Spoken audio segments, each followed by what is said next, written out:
La voix du peuple, oh, la voix du peuple, oh, c'est bien, oh. Vincent Chilouise, étoile de la presse. La voix du peuple, toujours longueur d'avance. Les informations partout dans le monde. La voix du peuple, toujours actualité, la actualité. La voix du peuple, maman n'a pas.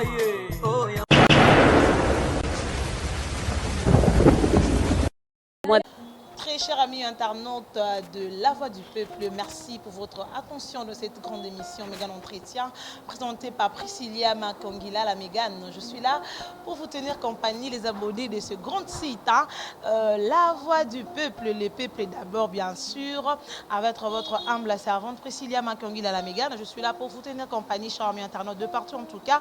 Merci beaucoup pour votre attention, et merci beaucoup à tous les abonnés, pourquoi pas à toutes les personnes babenga biso batala toujours na biso wana en tout cas ça la biso plaisir et là parce que bon soutien na bino bo portaka na biso bayi internaute to memela bino basango o etali mindule etali makambebele. En tout cas je suis là pour vous tenir compagnie et permettez-moi de dire un grand merci à tous les internautes qui nous suivent et merci à Vincent Chilouise de La Voix du Peuple, merci beaucoup à toi, merci à tous les techniciens de ce grand site et là à la prise de vue je vois Oussama le Bilandé la biso va faire et ça la biso bien en tout cas. Merci beaucoup aux ala biso, merci na ba abonné na biso nyon soya La Voix du Peuple. Cette émission a le réel plaisir de recevoir pour vous un artiste, je peux dire comme ça, il est l'artiste, un guitariste, directeur artistique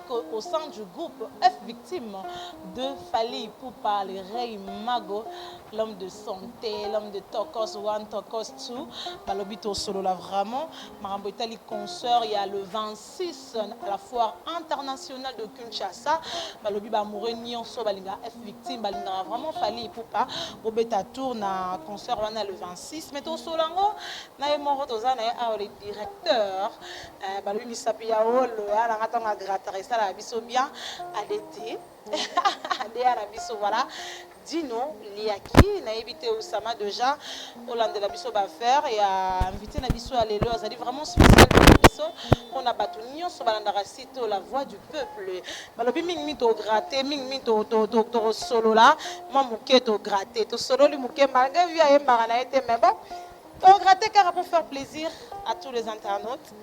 Et ça l'a bien. Voilà, Oussama Landela, déjà invité à Grataka, à Palolanga. Et là, je salue tout le monde qui nous suit vraiment. Merci. L'attention à Bino et merci à mon vieux Maïka Mounan. Et à l'ingation Nayambi, Moutambeta, Napesara et saluté. Oh, en fait, moi aussi, je profite pour dire big salam à mon vieux Maïka Mounan. Voilà, un grand prêtre, donc ça dit, c'est eux qui nous ont servi d'escalier pour arriver là où nous sommes aujourd'hui. Donc nous en sommes très reconnaissants aujourd'hui. Ah, vieux Oyo. Ils avoué na yo, ça va trembler pour une transiter là na babondeur. Ça veut dire immeuble moi ils ont des escaliers. Donc il a fallu un maïka mounan to matela matela pour tout comment. Donc ça veut dire basé belé, bah souci cassé, bah les makaba. Donc ça veut dire bravo et puis merci à tous ces gens là donc qui nous ont servi aujourd'hui pour que nous fassions bien cette musique aujourd'hui. Voilà. Merci beaucoup Dino Liaki, vous allez inviter la biso lelo, tosola vraiment, tosola, to gratter parce que déjà sur le marché clip n'a bien déjà santé et bina qui open ça l'appelle la plus le beau temps dans ba c'est dans lango dans ba clip ba style artiste la bina comme mais la biso ça la biso bien. Alors na ba basio aussi que dans La Voix du Peuple quelques salutations et un mot à toutes les personnes pardon au bazo lando siko. Ouais, donc je commence déjà par toi pour dire bonjour à toi et bienvenue dans le site Nabiso, donc site la plus... Non, site Nabiso, Biso Tolandara. Biso toi abonné. Donc ça veut dire, si tu es un abonné, collègue, oh, na Kinshasa, on a habité, donc lève ton doigt pour dire que non, on a l'équipe Vincent. Dans mon aïe. Il y a solo. Donc, je pense que il est quelqu'un de bien, il est quelqu'un de... qui a vraiment suivi à la lettre.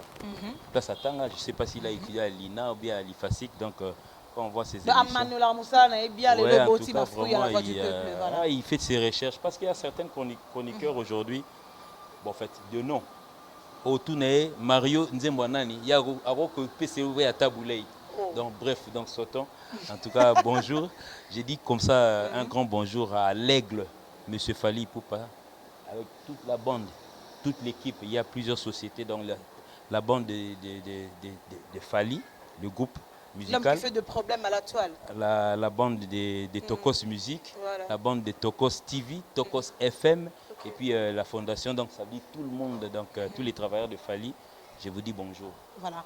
Merci beaucoup ADT. Et quand je parle ADT, ouais, lui, c'est en fait, paix à son âme, c'était un ami aussi. Oui. On a eu à se connaître, à travailler aussi ensemble. Donc malheureusement, il est parti. Donc je salue sa femme qui est à Paris, donc on a passé Mbotato. Voilà, merci beaucoup Déa. Merci. Et vous allez sur le long dans la voix du peuple, mais campagne pour que ça la bien na ba warrior et na ba fanatique nion sur balingaka Fally Ipupa l'aigle comme le l'aigle national. En tout cas, on va essayer un peu de parler, on va essayer un peu de dire des choses, hein, parce que la toile, la réseaux sociaux, na maramé belé belé, on va nous nouer que ça la maman est belé. Alors parlons un peu d'abord d'un concert na bino poto poto na ba ville concert le 26. C'est déjà comment coopératif de déjà aigle, il est déjà la Kinshasa, ça déjà la répétition coulisses, les autres candidats.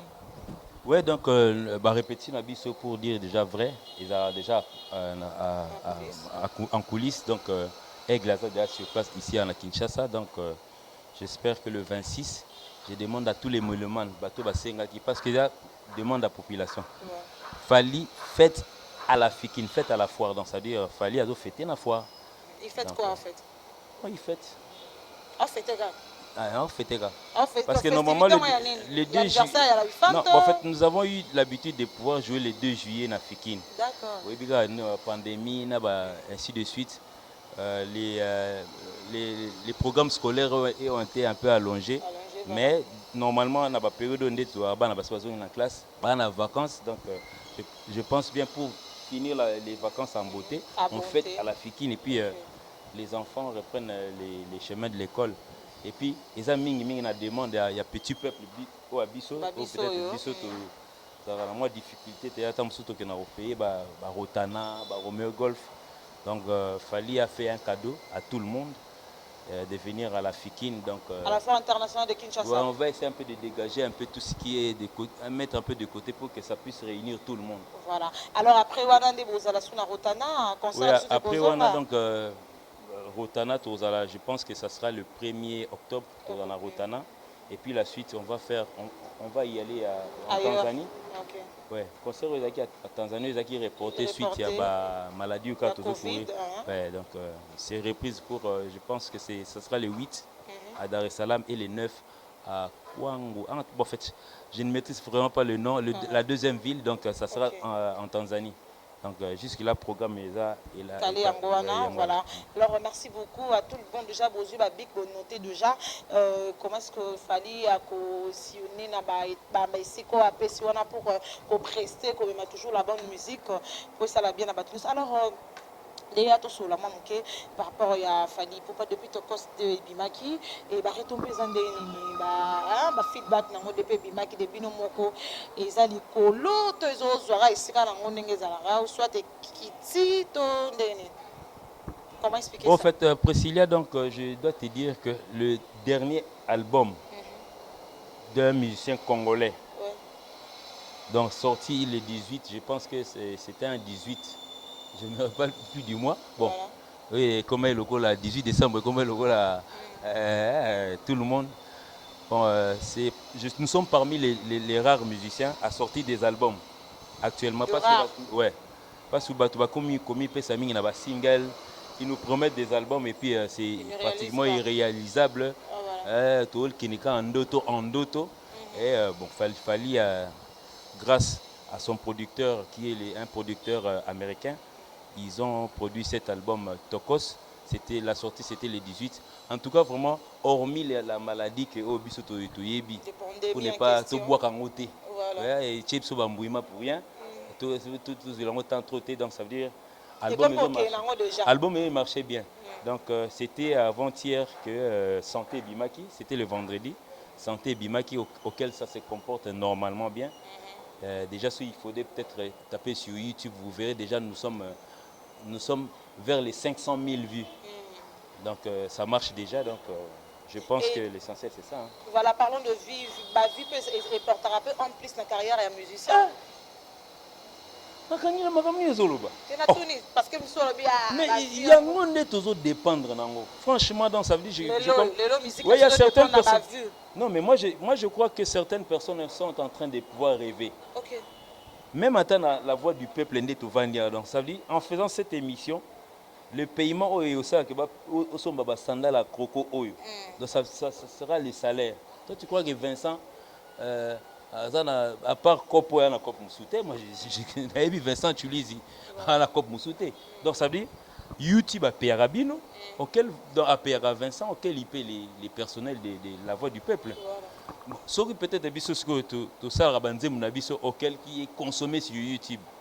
Alors Moussa Nabiso Nini sur YouTube, non, à la vue, c'est les calculs qui se font à la fin. Voilà. Et puis, même à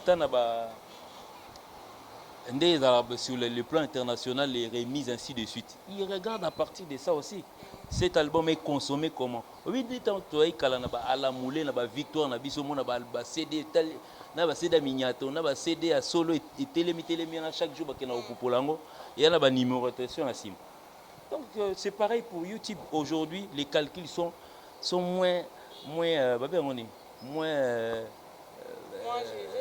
donc ça veut dire moins de temps. Hein. Donc ça veut dire en cliquant seulement sur YouTube, au tel cas santé, au tel les gens ont 400 000 et quelques. Donc ça veut dire tu sais au moins savoir au moins que non streaming ouvert, Deezer ouvert, tu sais au moins calculer comment est-ce que marche ton album, bien ton disque ou bien ton single.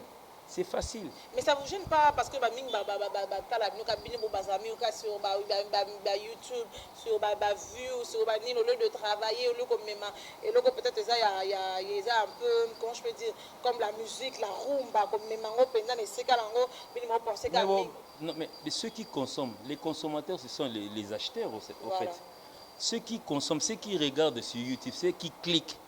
Parce que c'est pas non mais c'est pas donné à tout le monde au bimisi disque nayo au moins on appelle disque mususu boye dans 4 ans à on âgé quand on a 50 vues. Ouais. Donc ça veut dire c'est pas consommable.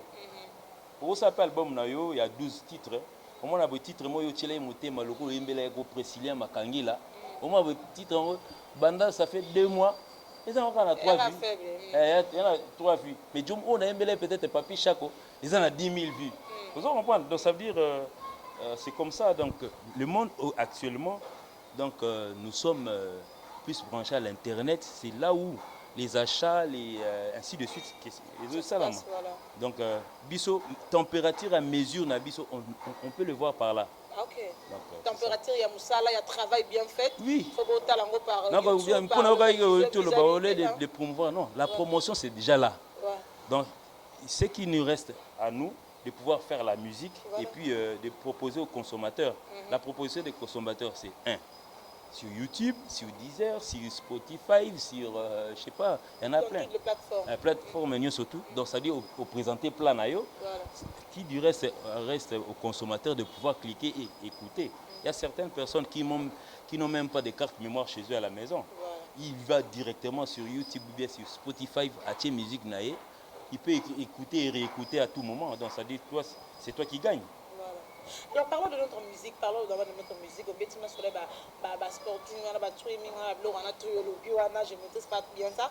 Alors parlons de la musique, en tant que directeur artistique. Vous appelez à moi les parce que tant que ma vie est déjà dans début dans sommaire émission na biso de pesa imbote baba mpaka yayo vieux ba sali trompo le musique peut comme le nesika ezali. Parlons de d'autres musiques et ça toujours na ghetto ton musique na sopende comme vraiment nesika yo to lingaki musique et que bon aujourd'hui artistiquement parlant. Non mais bon celui qui parlait de la musique du ghetto et qui s'est mené à paix à son âme. Parce que le vieux aussi avait le souci de pouvoir vendre notre musique ailleurs. Voilà. Aujourd'hui, bon, en fait, quelques années après sa mort, quand il disait ça, ça date de plus de 20 ans. Voilà. Aujourd'hui, nous avons des invitations un peu partout.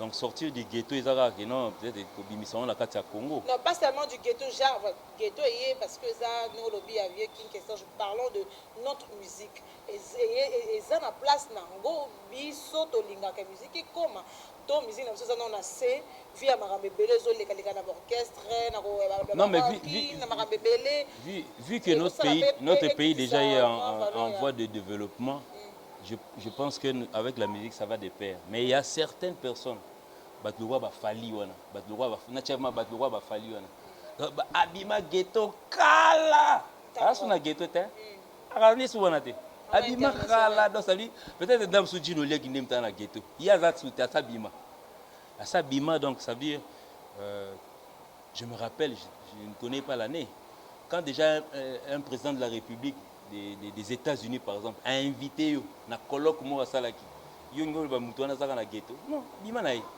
donc ça veut dire la musique tu voudrais que ça soit consommé où quand un président quand un prince de Monaco par exemple qui aime ta musique Monaco c'est pas ici c'est en fait nakati France donc c'est un pays dans un pays le prince de Monaco a eu à inviter Fally 2 fois de suite donc mokonzi ya Monaco abino atokopengela Joana Bandal aya oyembelanga ya toi tu vas parler de ghetto pour ces messieurs non abima kala tongo voilà merci beaucoup Gino Liaki alors parlons un peu na marambozo les kalika sur la toile marambe belé artiste et lelo santé bimi lelo maramso c'est botami et pas seulement de Fally Ipupa si on parle comme ça, oui, aux arbres représentés à Fally, mais tout ça, en général, un peu aider mon mélomane, un peu la biso, que nous n'avons pas à part, voilà. Et est-ce que c'est important, soit artiste à Bimissi et locaux, et les camons qui y sous la ciment, pour que faire faillir, et faire quoi ça, doit être produit artiste à Bimissi dans le marché. Non, mais ça, c'est pas important. Tu sais que Madame Labisso, il y a la congolité à. Ailleurs, c'est. Et puis, c'est en lingala. Madame Labisso, ils sont en lingala. Donc, tu crois qu'en Yougoslavie, ils ne sentent rien. Ils connaissent le nom de Fally, point barre. Ils aiment la musique de Fally. Il y a certaines personnes qui cherchent des traducteurs pour savoir qu'est-ce qu'il a dit dans cette chanson. Par exemple. Madame Labisso, les caca, donc ça dit. Oui, la plupart des cas, va cliquer pour le monde à combat Fally. Fally, qu'est-ce qu'il a fait? Comme Jomo Vandi, il s'est mis à faire du blabla. Okay. Ça dit à mon bon, c'est quoi ça? Peut-être que c'est le pirate de Fally. Tant que vous avez pour Fally, ça il a sika. Finalement, Jomo Mandé, bon, ça c'est pas Fally. À sauter naïe. Mais il y a des gens qui parlent de Fally en go en via. Net biso vet net ça émission boy. Na peut so bo chat titre ni. So bo tira titre Fally ba Fally recadre ngebino bolinga ba. Vraiment be Gino Liaki, Jomo boy. Fally recadre ça représentant na donc ba Gino Liaki recadre quelqu'un. Tu ngana nga peut ba chakombo na ngai yo ça. Yanga mo mais oui ça là. Oui, on a besoin de moni lelo ezaloga ezalogo la na vanda siko na iceberg. Soko beninga pembeni ochenga osiminga awa mais faut na zamalili ezaloga na sala na boulangerie mo boy soko na côte na kata boulangerie tant na bima libanda faut na za moto na pembeni ya mutu mo azana flamme ana succès azana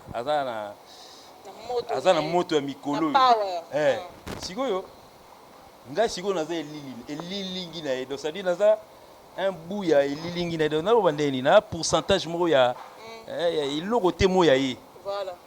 Normalement je dois être connu. Tant aussi bête sur la boulangerie la boulangerie ils sont connus parce que c'est la paille n'a bien. Sauf boulangerie n'a bien c'est la paille n'a bien. Bon tiens on quand ndengeni. Je ne vais pas citer des exemples parce que tu es bibiso moko et l'autre fait à la bien. Production ça bien et puis la production on a ba tirer bien et ça la maïkuna. Donc ça dit je fais partie du corps de Fally. Mais donc qui aussi se cherche. Voilà, alors, Déa, quand tu fais partie du corps de Fally Ipupa, vous avez représenté Fally Ipupa, et si le gens traite Fally des jaloux, Fally, jaloux. Bah oui, c'est pas lui qui est mon jaloux. Il est mon jaloux. C'est là non. Thématique il est en train de plaider sur lui-même. Laissez-moi tranquille, mon ami. Quelqu'un qui dit que laissez-moi tranquille. chaque jour na makangi la soto la mkiyo kutotozo wana YouTube mikolo na éviter so Holanda imakambo zo leka chaque jour soto la muki tokuta akomba fali vandi na wana na internet on dit ça la kuna. Donc ça veut dire chaque jour quand tu cliques tu vois un journaliste, tu cliques tu vois un charlatan. Et ça la non quand on lui tête de jaloux. Non, mais pour lui, non. C'est la ngai ça la passe. Ngai si otuninga bien ngai ça la choc. Tu vois donc ça veut dire chaque jour on traite quelqu'un que tu connais. Tu le connais pas dans ses bêtises. On va traiter ndengwana. So yemo mkolo nzoto. Kakipa ka kokolo ya ndengwana dans okufa nango. Akufa na ndenge. Bunda nango sala ngo chaque jour. Bon, son moto, quand ça a eu na kata la belle, ou le big, les gens vont croire que oui, Magamazolo est vérité. Moutaouti na la belle, ça veut dire. Bon, genre, ceux pendant que nous travaillons, na kata victime de l'eau na bimi na bi non, a fallu wana kutu. Pas musicien?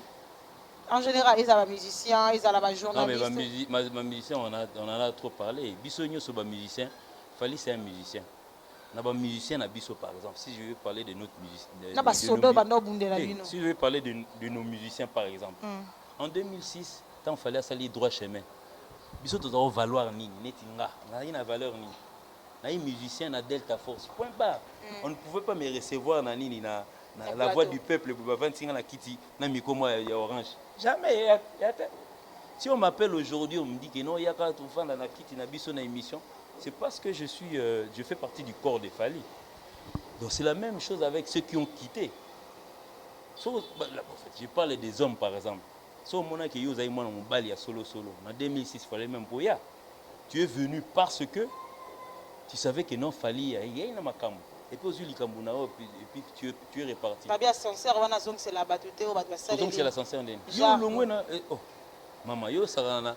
Yo ça na tout bête local sur l'iceberg so na longwe na pembe na malili ngamo na pousser na moto na komi moto mbamo so na donc c'est la même chose vice versa donc ça dit so fallait à malili na malili mo na yi so za chambre froide na malili so na bimi libanda na komi moto. Voilà, est-ce que vous avez la maison la batual pour que vous ayez le cambo le bio na ya artiste il y a jalousie au but d'un thématique il moi déjà fallu à tout dit donc réponse à fallu za nzembo wana rara na otezo lo bana batual batazo ba témoigner yo kaka message alors au lobby ya jaloux wana ils ont la thématique n'ont pas fallu pour pas parlons un peu il y a des solos ya bag les gens parlent de ça partout à la toile atbazolo ba lelo e boti même na comme ça zo bota lelo ya somo maté kité kei makangila wana titre album ni oh ya solo ouais titre album il y a un témoin album ni tout ça là droit chemin tout ça là c'est de belles mélodies tout ça li power tout ça li libre parcours tout ça li tokos 1 tokos ni contrôle na tokos 2 ce que nous dit bon il y a katita nzemba bag fali remet attends ba featuring la sala non avec un titre bagité. C'est quoi? Oh, l'histoire la bague on est bête madea zo. On a vraiment na zaikot. Ah bon?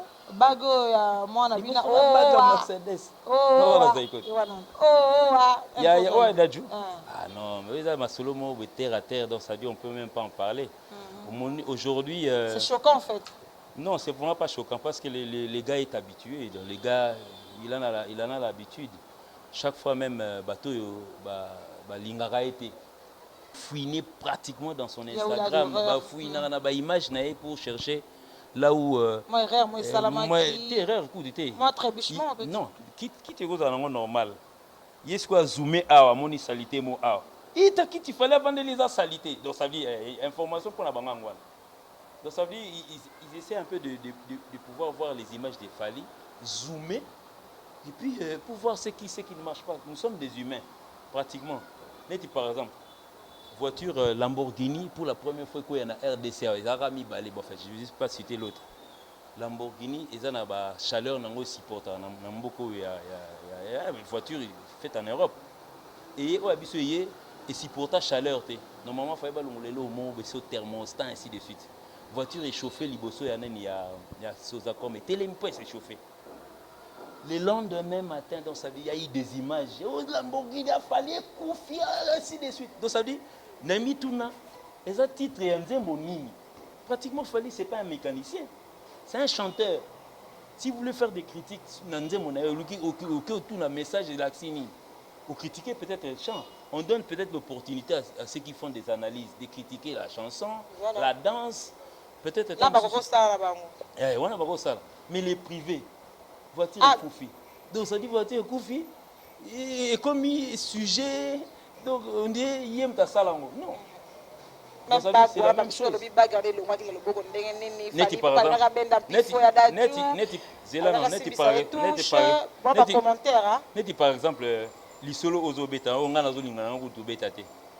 le gars en question, celui qui nous a montré cette image, Azong sont à vitesse normale. C'est simple. Papa, Zong sont à vitesse normale. C'est pas question de ralentir. Parce que moi aussi j'étais là. Tu vois le monsieur. Vous étiez là. Oui. Tu as la image en haut. De nous expliquer. Oui, tu as la image en haut. Celui qui était en face de cette image, c'est bel et bien moi. J'étais aussi en train de filmer. Aujourd'hui, vous verrez, il y a les images. Donc ça dit cette image, cette remise des bagues n'a fait qu'une seconde. C'était ça la beauté. Paf, on a remarqué que nous avons zongé le kamba.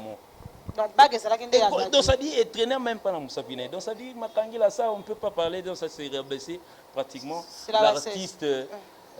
L'artiste francophone, le meilleur artiste francophone que nous avons actuellement dans notre pays, dans notre Afrique francophone. Donc vous étiez là, au moment où vous avez les cas qui ont passé, pratiquement, ils ne dorment pas au fait. Ok. Ils sont toujours là pour fouiner. Il y a certaines personnes qui pratiquement ont une falité. Mais après le lendemain, on a Dadju. Si vous bien d'abagango. On a comprendre. On a expliquer que non, on a raté qui est na zone bomoto. Voilà, donc remise à bague on ezaki kaka non ezaki munene on peut dire. Même sous bague Dadju ezaki munene ata il a été. Non. Des salaki moi. Moni yo zano lati boucle. Boucle d'oreille. Boucle d'oreille pour la tangote. Yo la tangombolote. Photo yambani par exemple tout ça moi poussette na ekoi. Ekoi je peux peut-être ekoi na poche na par exemple. Yo remarqué que moko ezate. Dans le côté là. Le côté na kata lich. Tu vois il y a col mao il y a pasteur na bosende. Na bosende. Voilà. Tu veux côté na kati. On a remarqué que non, il bende moïse na kati na ngai. Makangila. Tant to yambana ki boucle d'oreille ne écoutait pas na ngai. Na zone c'est le fait il y a zone c'est là. Le fait que toi tu vas crier aux yeux de tout le monde que ayibi ngai. Azui pifo ya Dadju. Non, mais c'est lui qui doit crier au voleur, c'est Dadju. Ce que nos analystes, peut-être nos... Non, les analystes, c'était à certains musiciens qui font office d'envoyer leurs musiciens, au lieu de parler de leur œuvre, à Tindi Esco, que non l'obéla, il y a une actualité bimi. Donc on dit chaque jour, quand il y a un truc, il y a certaines personnes, au lieu de faire leur musique, donc ça dit, ils sont distraits de pouvoir voir ce qu'il fallait faire. Pour la minute, on a santé. Je m'en verrai à tous les noms, la minute. Ils sont en train de déjà. Non, biton. Bazo talent pour ba talent pour ba mona faille na moza nini. Et puis azo ce ba clip ka lo wala ba siko au moins on peut-être né bimi il y a 2 jours oyo. Na ba 5e jour ba critique nango banda. Il y a même certaines personnes qui disent que non, biso ku tout ngato bimsa album na biso yé azara jaloux abimisi à ta santé. Oh. Mais c'est que déjà l'album on a Ebimaki déjà voilà tu parles de teaser entre Ebiso. Il y a ce qui vraiment pratiquement Tokos a été fait et Bima il est 18 décembre en Tolobaki. Tout ça va clip chaque jour. Nous avons fait ces clips sur le Talibien à Bateni na Ondenge à Lationa, ça fait pratiquement 1 mois et 1 mois et demi. Ce que tout ça les clips to bomba on a kata ba poche na biso ti to c'est la mkoto bimisango mkoto lingi beneni. Donc ça veut dire on s'est choisi une date. On a annoncé que non la sortie des il y a clip et ça c'est vendredi 17. Et puis le 17 on a nous le père Zénith est là qui a battu maison mère Basili quitté. Pour santé. Zénith na clip monité ezo on les a Non, mais concert pour parler déjà de maison mère, Basili qui était pour les 17 bobeta santé obima les 17 bon Basili qui était. Mako cassé. Mais si go mutu mususu awabim sa CD na ye single na ye akomo lenga Bah il faut oser la donc ça dit pour ça programme na ngana bim c'est loko faut na zela yo. Ah mais franchement. Et nena zubana ne bandeli et chokarabino quand on bat tabino de jaloux que boza batu moko boya ka ba parents à la télé mais na 4 minutes na bino boza na keto. Non mais Makangila nous faisons que de la musique. Biso eloko to salara c'est pour distraire pour égayer la population ceux qui aiment Fally au fait. Donc celui qui sait que la musique de Fally il peut s'agir kanda koyo kate kota la te tika yango wana. Alors que tu verras nous sommes net ici au santé YouTube mais il y a 2 jours et ça déjà on a plus de 400 000 vues.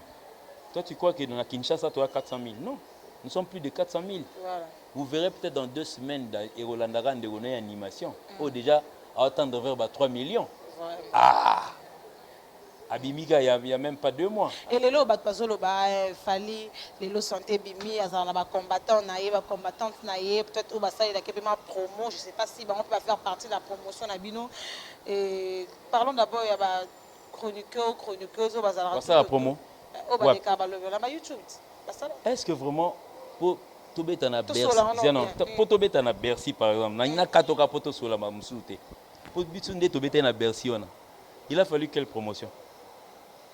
Si ce n'est pas faire les affiches, nous-mêmes en parler, et puis Fally annonce dans Instagram auquel il a plus de 2 millions de personnes qui lui suivent sur Facebook, plus de 2 millions qui lui suivent sur Instagram, il a plus de 2 millions na YouTube. Je ne sais pas, meilleur Twitter dans sa vie, n'a pas politicien.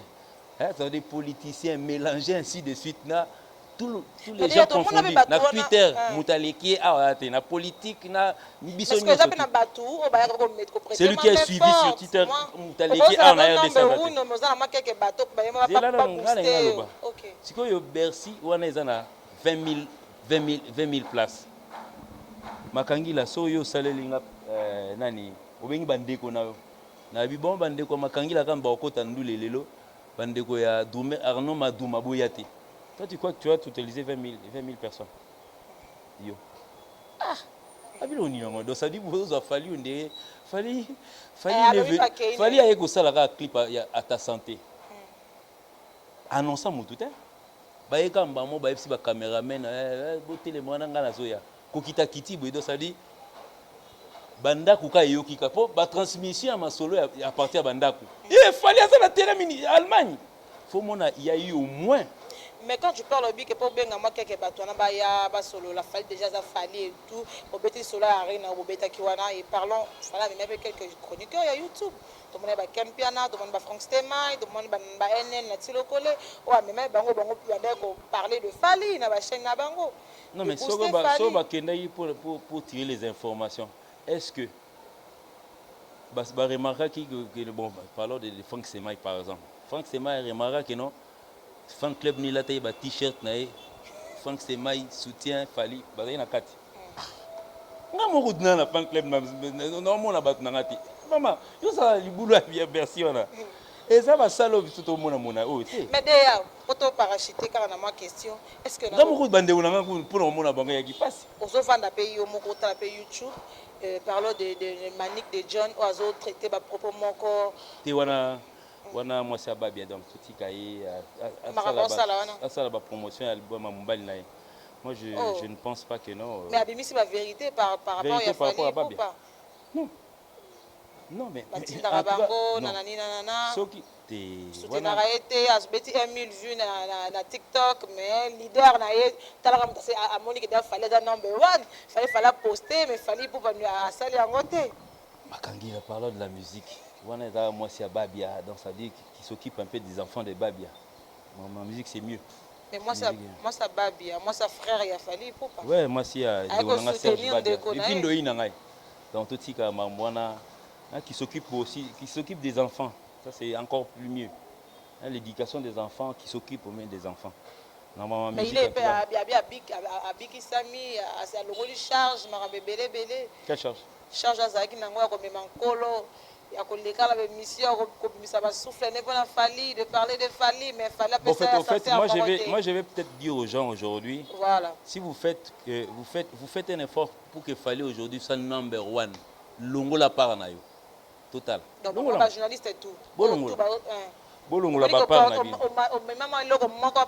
Bolongo la non. Total non Fali yango so période ba kokoko na bosala qui parce que kokoko c'était éternellement. C'était la meilleure chanson de cette époque. Et là, Bimara a référendum meilleure chanson. Non, éternellement. Je parle d'abord de l'éternellement. Voilà. YouTube est à tous ces gens que tu veux parler aujourd'hui, c'est quoi Bimande?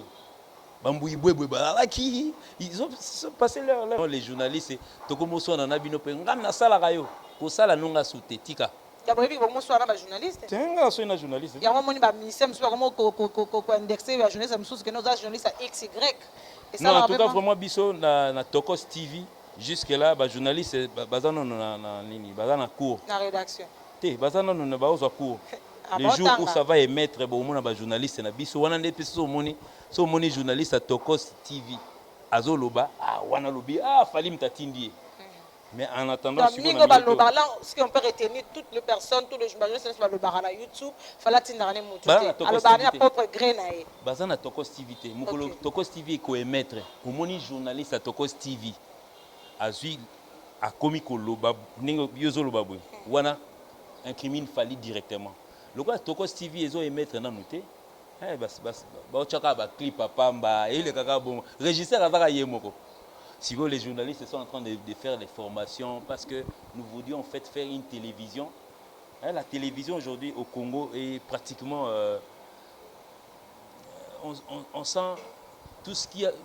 Bateau n'y a raté ma vie. Le quoi, la caméra, les autres comme un bilocos. Tu parles de YouTube. On va YouTube, bateau raté ma vie. En général. Bateau n'y a sur le haut raté. Mon assalaï couture naï. Tellement il y a trop de couturiers dans le quartier. Azu facilité au lobani na micro. Le quoi formation rapide. Il suffit qu'on fasse en face à la télévision. Il suffit qu'on fasse en face à Isfasik. Bien ça camarade nous moi journaliste. À l'action de ni balobana. Et voilà YouTube. Télévision. Il y a YouTube il y en a parlons de YouTube pas la télé. La télé les processus nango faut les casting, les ganagnos. La télévision. Voilà, merci beaucoup Déa et merci à tout le monde voilà en tout cas. Tout ce problème qui était sur le oh là là.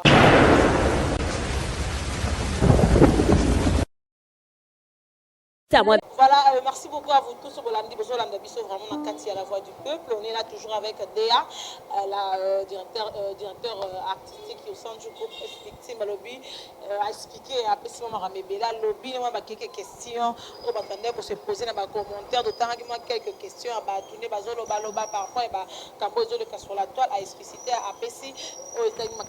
Mais pour cela, tout simplement, tout ça, on a des guitares. Est-ce que le chanteur a atteint un joueur intérim? Oui, mais bien. On a tourné bien beau. Un joueur intérim. Ce qui va y aller, il y a un baïga, il va rejuger Bisso. On est là. À ta santé. À ta santé. Aïe, aïe, aïe.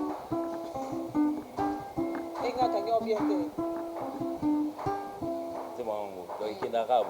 Simple, mais beau. Et qui arabe est simple, mais beau. Aujourd'hui, s'il faudrait regarder. Non, en tout cas, vraiment, moi j'ai aimé la façon dont il est. Bon, quelque part, il parle de Bandal. Hein. Je suis natif de Bandal. Attends, un immigrant peut être il se lance. On est quoi immigrant? On a des clips karaté. Tu as data, on écoute un événement. Oh non! Voilà, un immigrant de rêve. Et comment moi mystique on dit bah date nuance calendrier bah et puis mais il y a ça là bisoument métissage c'est plus ça quand ta santé ça là bisoument métissage mon côté c'est bisou boké na biso ça là bisou nga ka surtout na la santé non nga la santé parce que to lobi na lobi so pe mami OK y a pas de problème on lobi mingi lobi ko ningana te faut le boko ningana et ça la plaisir na batutu o bakoya concert Et là, on peut sur le chanteur à Zalaki. Ah, c'est ça le problème. Donc, si on peut voir à peu près. On a des difficultés dans peut-être Yangwana qui est exercer guitare en même temps, chanter en même temps. C'est-à-dire, Tabou Fata qui c'est vous qui le faites. Tabou Fata qui, je vois, fait mon frère Patient Koussangila. Ça l'a bien, Alain Makaba, il faut aussi bien. Mais il y a triché bien, mais vous savez, il y a pour me rejoindre. Bon, il y a mais la lead na mona ndé mingi nani patient Koussangila na Tabou Fata. Mais non, en tout cas, vraiment, ici, il faut être sincère. Donc, la Tokos 2 n'a joué aucun rôle. Donc, ça veut dire. Non, bon, au fait, Fali aujourd'hui. Non, on a coaché je n'ai fait qu'assister. Assister, comment il n'y a même pas l'assistance. Donc, ça veut dire, c'est une musique auquel, tu vois, il y a même certaines personnes pour le faire, même Fali. Pas ça la musique Tokos, il y a évoqué les lots. Il a commencé dans le droit chemin. C'est moi qui Tokos musique, moi, mouké nakati. Rappelle-toi dans le droit chemin, il y a quand on logo là. Sombelanga kabelanga sopeka. Ils ont moi Tokos musique moi nakati. Ça fait un moment où on dit anglais. Nous laissez Kenga. Donc ça dit. Il était en train de pouvoir étudier le terrain parce qu'il savait aussi dans sa vision que non, en 2018, on a côté la musique. Ayaki déjà, et même la chanson qu'il a faite avec Barbara Kanam, ils appellent à Tokos musique déjà. Abandai ko folé biso mouké c'est l'un des belles mélodies. Il a fait la même chose avec la chanteuse. Non, ça c'était pas ouais. Non, Arsenal des belles mélodies. Non, voilà, c'est là qui a Chris. Elle est charismatique. Ah, ça là, c'est un moment où bon, en fait, trop d'albums. Mon émission est sur le album, tu bimisa na biso. Il y a été calculé. Non. Puis comme il y a un Sony Mingi, les studios on pratiquement na Kinshasa, il y en a plein. On a venu même la banda, on a 4 studios. C'est ce qu'on a venu lundi. Si on a banda le bito côté de studio, parce que c'est une honte aujourd'hui. Moi je vois les gens venir à la télé. Oh non, ça fait 5 ans dans le album. Oh, aux anges producteurs, aux anges studios, place que ça là. Aux anges banzembo. Il va producteur, mais ça avait des fonds. Non, mais les lots ici, il faudrait que je te dise la vérité. C'est pas la production en fait. C'est quoi? Parce qu'aujourd'hui, tous les artistes et musiciens, quand tu vas dans leur parking, tu vois des carrosses ainsi de suite, ils te parlent des maisons ainsi de suite. Donc ça veut dire ils ont pratiquement le même fonds d'argent avec les producteurs. Net par exemple libre parcours na biso. Muta produisant est victime est zana. Ils ont failli. Tozo ba ipakola mina biso. Mais il y a le moyen, il fallait. Mais ça veut dire bateau ce baloba ba geno il y a les qui ngapena les qui. Pour ba les qui basé beleti. Eh yo, oh saranaye parce que non, tu sais que les gens qui ont vécu. Les gens qui ont vécu, on a du mal aujourd'hui à pouvoir les comparer avec les gens qui vivent. Voilà. Moi, vécu, ils ont dit, aussi la raté la vie. On dit, yo, quand ça fallait na il y a les qui. Respecter l'homme qui a vécu. Tout respecter la bango. Mais, ma mère, c'est ça, il y a différent parce que le lop Tobenga, patron Bogos et Abedachou, il est actuellement patron. Donc ça veut dire si on veut peut-être comparer la fortune de Soulé Kaouka aujourd'hui, peut-être na boss moro il y a hier. Au moins peut-être tant Soula leki na moi chiffre mo mais le gars danger zalaka kala pour kala y danger. Kala comment na ilo mo ke ba yo ebite yi. Donc ça dit on dit ba mission lelo. Voilà. Ça dit toko le kabato kalaté. Ni manwa kunde za na azaba vieux ba pesa biso nzela. Ba pesa biso. Père on a blague ici. Si les lois à jeune. Père on a ti les lois à jeune. Donc ça dit il y a peu tout ni ba vieux maïka par exemple. Ngazo ngana le kaina ko lekete. Ah donc ce que ça moi c'était moi vieux maïka. Bengela nga changa ya donc nako. Parce ça data ala va di vieux maïka awa amunan. Maintenant, on se rappeler sous son avis Maïka. Rappelez-le moi, il y avait Maïka. Ngam na kendaki siko to kena sa programmation naï. il m'a épaté aussi longtemps que je suis devenu fanatique. Parce que nga bando landa batrace na depuis tant ça la banze mona papa Wemba je pense. Yango na beba show me ouais ba bilo via grata. Yoga intro.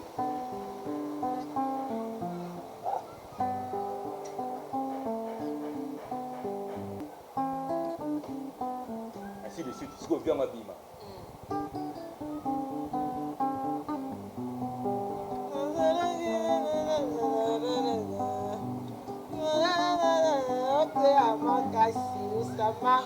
Qu'est-ce qu'on vient sortir à vie?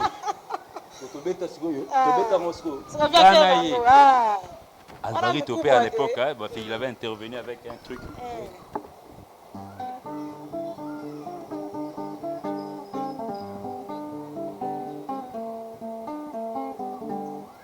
Tout ça, c'est que trio Maïka, Gino Liaki, la petite Nanga Alvaro Topé, en fait, il ne fait plus partie du groupe, mais bon, en fait, il a quand même marqué son époque.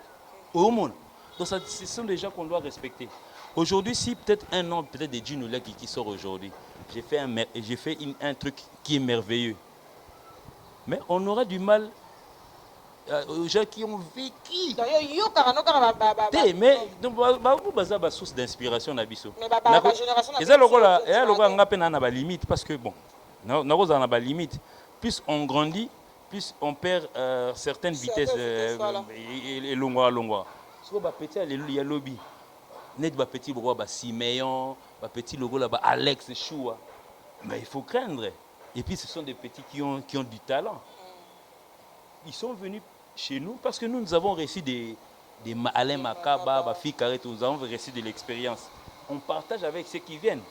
Le Kolanga Nazaki Mnamuta vécu. Alex a roulé quand on a dit mais dis-nous que c'est la bien sûr que le président a gratté les phrases derrière moi comme à Séduza mettant au grataka tant que moi vendra du tant que directeur biso siko na kata mouvement na biso siko concurrence siko ya loyal dans sens ni bon on allait Fally en tant que chanteur en tant que leader chanteur tout comme on est puis na course na studio il y a une chanson qu'il a joué photo pour la minute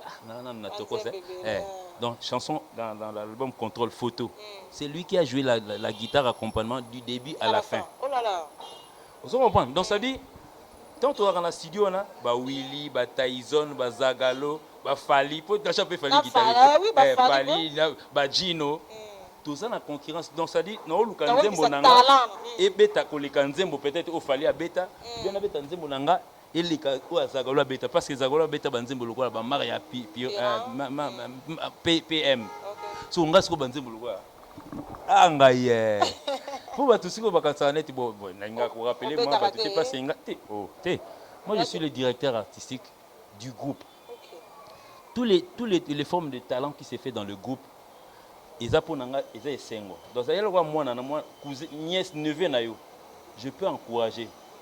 Et à Tegeno, le roi a besoin Jérémy Liaki. Il faut qu'on a commis ça. Il y a Yves Mangolo pour avoir mon soeur. Non.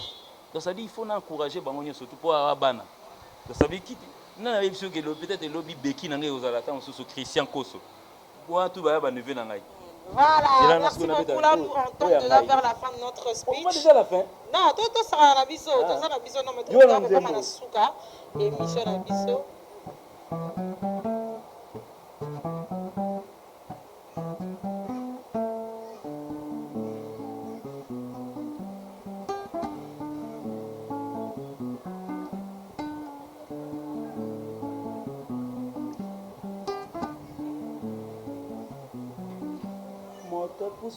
Matambe na ngai abengi nga maestro guys ngai mama na nga nzambe na ngai ngai siko soko elobaka na babafle place nyonso ebetaka na babaka balingwala ya bakingabwa mbele siko ebibisaka na bafle siko ebibisaka Gino Liaki siko ebibisaka Gino Liaki na nzembo lusulu ba donc nzembo ka yo beti ezosala mpe bapris le beau temps neti bapisha wana vrai chant mais nga nazala so na koti na merveille na ngai ya nini so na koti na boîte nayoka nzembo na ebeti nayoka gumoko na yebi so makangi nayoka bouteille de champagne nayoka te na posa nini naye signale sikoyo nani DJ na osala bacommentaire likolo na fc D'ailleurs, quand vous avez la Katia.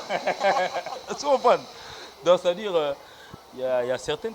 Surtout dans l'esprit à concurrence, on se bat déjà entre nous pour pouvoir sortir un truc. Alors, concurrence, parce que comme déjà, la souka émission, merci aux amis. Vous avez vu que déjà, le vieux Maïka Amna, Nazolanda déjà, a émis déjà le pourquoi, et Nazolo Babo Aroya. C'est ce qu'on a tapé vite.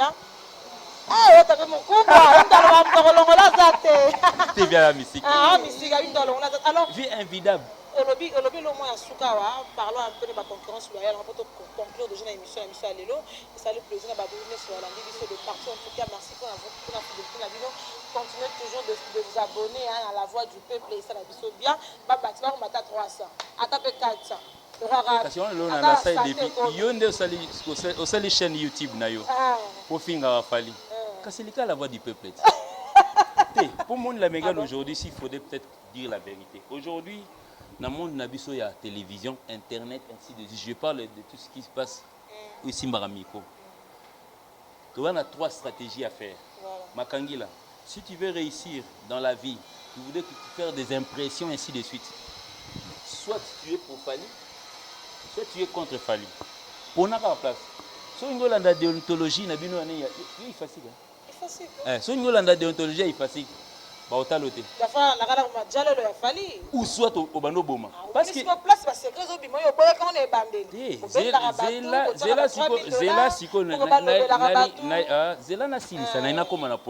y a certaines personnes que il y a certaines personnes to yebanité to monana bon en fait je peux pas dire moi na cha fali a yebité a monate parce que fali tant abimi na nzembo nini éternellement. Batu misusu ba servir micro yo aleka même pas liboso e facile. On a peut-être à traîner dans na bleu blanc. Ba Saint-Georges. Ndetolo ba. Saint-Georges pas ni, Saint-Georges pas ni. Bon, à lingua kasi. Ah, utanga kuna. Saint-Georges voilà bon, pour y école moi ça succès vous pas comprendre. Sikoyo Fali aujourd'hui en 2006 créer son orchestre. Ngana yebi na 2006 il y avait combien de télévisions à Kinshasa. Je connais il y a des chroniqueurs, il y a certaines personnes qui parlaient même à la radio. Et l'ongine te baraté. Mais le Lobabimi, grâce aujourd'hui, si on regarde TNT, la finale TNT, il y a 100 et quelques chaînes de télévision ici à Kinshasa. Surtout continue à YouTube, on n'en parlons pas dans la voix du peuple A, la voix du peuple B, la voix du peuple C. C'est là aussi ça. On a des choix, soit pour Fali, soit pour Falité. Si ça makambo. Donc là, on doit assumer de 3000 balles au $300 pour parler de Fali. Mais tu parles, en fait, tu me fais c'est bon, sois à l'aise. Si il y a certaines personnes, il faut que 3000. Il y a un épisode qui est na Tokos TV. Mukolo mona comme ko maître. Au Monica Mutu à Tokos TV a fini musicien bateau. Yeba ke Fali mtatindi. Mais na éviter ça au long parce que pendant te 20 pas na biso. Si je parle de quelqu'un d'autre parce qu'il y a certains musiciens aujourd'hui sur les 100% d'une émission faite akoya ko lobela mama Fali pendant 75% à lobeli ya bango 20 abwaki mabanga 5%.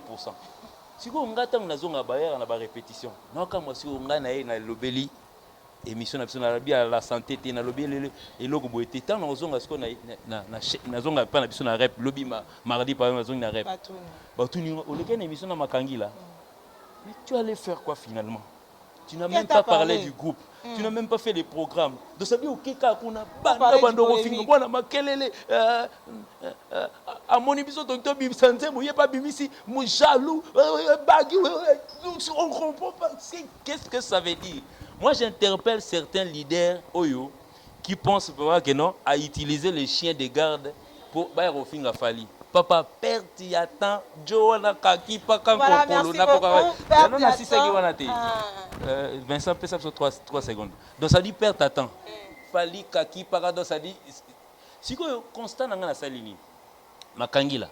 Aujourd'hui, si tu voudrais réussir dans ce monde de journalisme aujourd'hui, soit il y en a 3 pages où tu te conduis en tant que journaliste de l'IFASIC formé à INA, ainsi de suite, au Vandiana. Et voici voilà, déontologie, dit aussi déontologie, ainsi de suite. Mère, vous avez suivi, les internautes cliqueront même pas. Zela na pes na sali constat na ngai. OK. Ba ko cliquer même pas sur yo. Sama makambongo. Sikoyo, toke sikoyo contre Fali. Aujourd'hui, tous ceux qui veulent être contre Fali, basé belé. Au lieu de pouvoir alimenter les chaînes YouTube auxquelles on parle de bien de vous, artistes, parce que Moutou a soutenir Fali, tu es à contre. Donc ça dit, moi je vois mal Ngaï na Lingara par exemple, si on attend un artiste, c'est ça faux. Na Lingara par exemple, le logo tel, et le logo tel, je ne viens pas parler de lui. Nga, en tout cas, excuse-moi, son musique ne s'appelle Sangate na otala te, na roye biso pété na s'appelle no pété. Mais quelqu'un où a s'appelle en afalité. Pourquoi tu te poumonnes à venir sur une chaîne plateau de télévision parler de lui alors que tu ne l'aimes pas? Wana option mususu oyo fait que non pour batala yo. Tous les anti-Fali viendront s'abonner sur ta chaîne. Et au comme même pas le roi Vincent Chiluizi, au soir 3000 cas d'abonnés. Chaque jour quand tu dis là si tu parles de Fali, quand tu es pour Fali, tu fais des analyses justes. Quand tu dis que non, Fali, en tout cas, vraiment, ta chanson, santé, et ça bien, mais pourquoi ça qu'on a bandal, pourquoi il y a qui n'a ngiringirité? Il faut ça analyse. C'est normal. Donc ça dit, oh, on a fait, bah warrior, bah soutenir, bah soutenir, bah otala. Alors, le soutien na YouTube, il y a un soutien physiquement. Parce qu'au moment où on a que non, tous ceux qui font à la télévision, qui soutiennent Fali, pour qu'on soutienne à Yohanandem, ça Fali à millionnaire aujourd'hui, que Fali soit invité na ba award Mourizana. Net parle na 16h de la musique. Je vais parler de pour un mot mon appel Batu. Bah les cas en tout cas, au la sabiso ba trophée na yo auquel tout le monde a une cérémonie dans la musique est en 2007. Il y avait deux artistes congolais qui étaient dans la salle. Moko Zoate, Moko Zoa. Moko Zoa comme il fallait. Je rappelle déjà en 2007, cliquez sur Césaire de la musique, il y avait deux artistes. Sauf que non, on peut fermer notre bouche pour dire une vérité. Moi, je ne peux pas le faire. Tokei. La dernière en date qui était aux États-Unis, voilà, Gucci. Gucci, Capone. La cérémonie.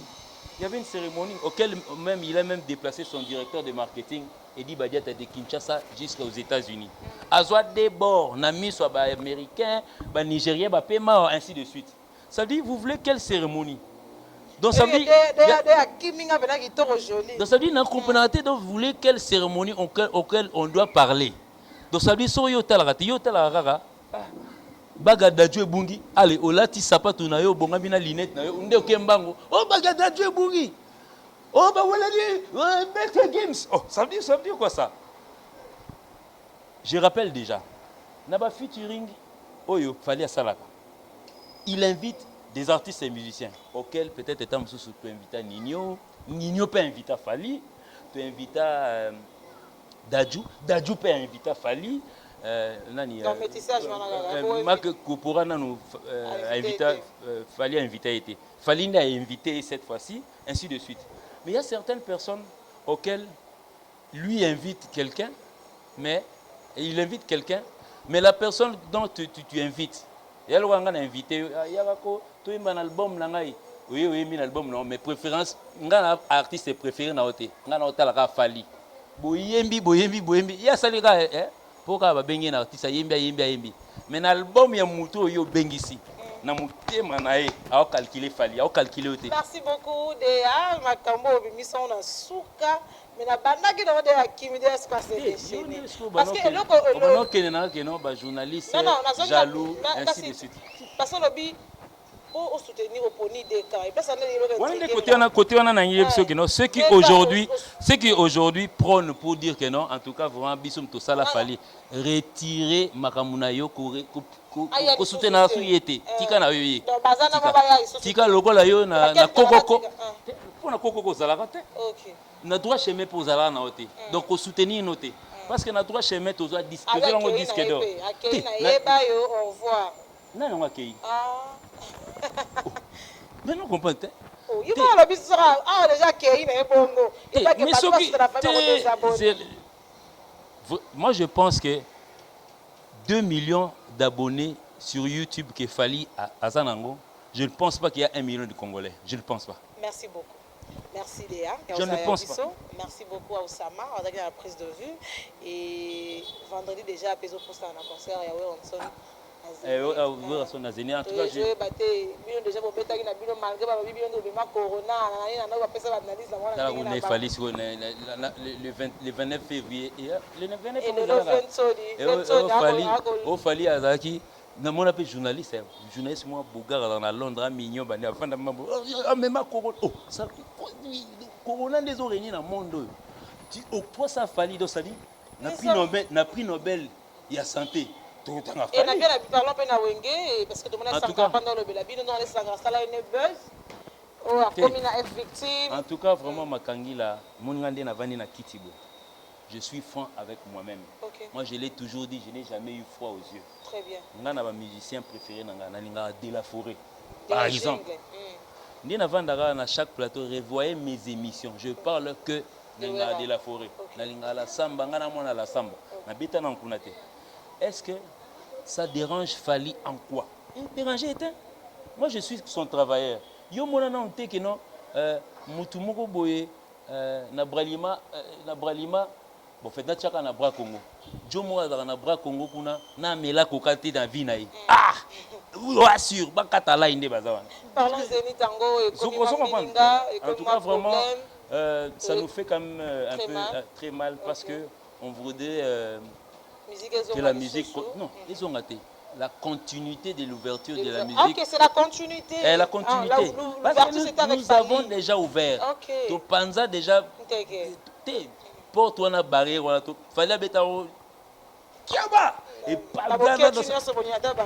et puis yangoka te tant que panza ils ont s'appelle na ba jonga nyoso wana ils ont ça nyoso wana dans sa vie les ceux qui jouent na ba jonga wana j'ai vu même avoir un frère nani Stumi Di Kapela qui c'était wana ndio poser une question tena à mon frère Emilia alias Emilia. Tiens la caméra goto. Emile Osala la pluie et le beau temps à Wenge. Maramwa Bandal, Bisso, Fally, na Yaya na Ewerason, ils n'ont pas de problème. Je pense qu'il ne vient pas citer le nom de Wera pour ça le plaisir, pour peut-être battre une invitation à Zénith. Ni Chayo Moko. On conseille en tant que moi dans Mobali, père de famille, Zoa Banzembo Nayo, comparant à Banzembo à Fally. Bisso nde tozawana au grand jamais. Au grand jamais, même à la fête, bêta fête, il y a moi aussi une année. Na ba senga son nzembo noté. Mais na wenge poussana to vanda na oso bêta nzembo Fally. Merci. Donc ça dit retire tout ce que tu as dit. Fally, c'est le représentant du Congo. Na place yo vandara, na banana yo. Baza même ba abonné na Fally Poupa. Yo siko. Ba Marcosis ba s'abonner na mukoni. Merci. Merci beaucoup, c'est trop profond. Là, nous avons des camouillés, alias, il y a certaines personnes qui veulent se révolter, ils veulent chercher de buzz, non, mettre le pétrole au petit feu. Feu, ils ont payé la mouquet. Il y a un gars pétrole pour épeler bien. Donc ça veut dire, moi, j'ai toujours dit, Sankara, comme il s'est Fally, c'est son ami d'enfance. Na lobara, na fanatique, il y a de la forêt. Na lobara, on a une émission dans la nous avons un problème dans le mouvement de la bisoté. Mais comment est-ce que Sankara a un problème dans le mouvement là-bas? Sankara pas besoin d'un buzz. Il y a ça et l'ongama benawenge. Si quoi autant il y a ça besoin d'un buzz. Si quoi yo, au moins il était esopi jomo ba na poto. Non, c'est choquant que ne Johanna que Sankara tikawera. Donc il est entré dans le boulevard auquel il ne se retrouve même pas. Donc ça dit. Merci beaucoup à vous tous. Voilà, Kati à la Voix du Peuple. Merci à Vincent Chulouise. Merci à Oussama qui était à la prise de vue. Merci à tous les abonnés au Balingarka. Vraiment la Voix du Peuple. Merci Nabino. Tout le monde continue pour s'abonner. En attendant que j'étais en train de faire une émission, donc il y a certains journalistes qui m'appellent. Donc je pense que au moins septembre. c'est la dernière émission que je fais ce mois. Donc, mois prochain peut-être. On espère bien. Parce qu'il n'y a rien à dire, y a pratiquement rien à dire. Il y a certaines personnes qui viennent alimenter les polémiques pour rien. N'a s'en prendre n'a s'en prendre na musicien tel.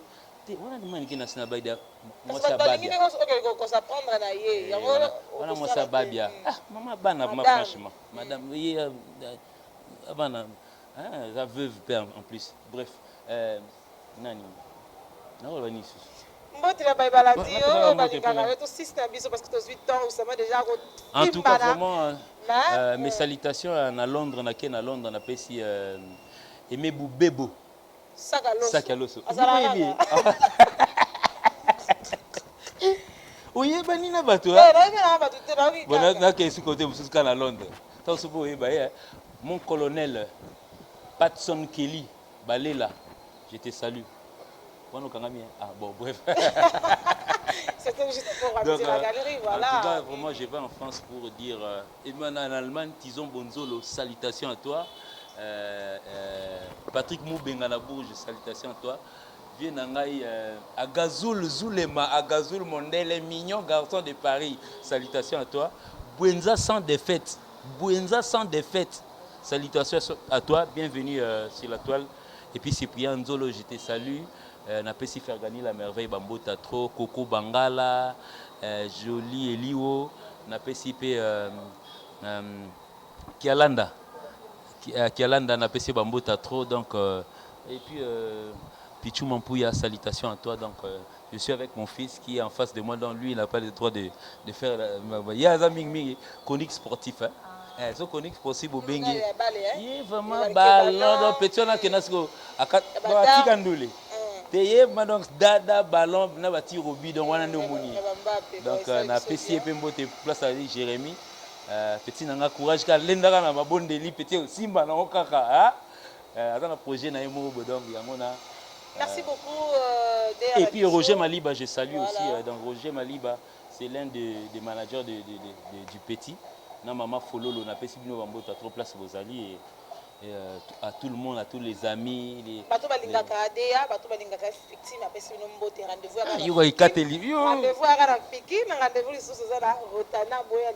et puis la Tanzanie, la Tanzanie finalement, et ça là, et puis moi, bisous toi annoncé que non, tu vas en Tanzanie, tu es annulé. Faut moi le porte-parole, bah quelle TV.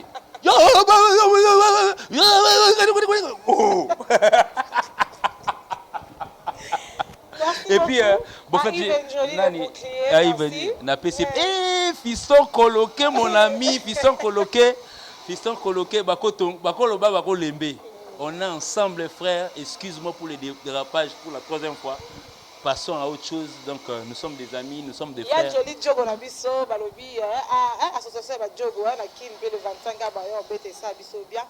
Bon, en fait, j'ai quand même eu une habitude bon, en fait, je me suis dit. Parce qu'il y a eu une injure qui circule pratiquement dans Internet. Quelqu'un m'a injurié, soi-disant, je commence par enlever mon chapeau. Au revoir, bonne suite de programme sur nos antennes. C'est là où je suis là. Je suis chapeau. Je suis chapeau na chena set. Ça là logo la ngai. Na longo lipe lunettes na chena set. Siko zoomé ngai. Yo pe ça là logo la ngai. Sur TV au Pasukate. Merci.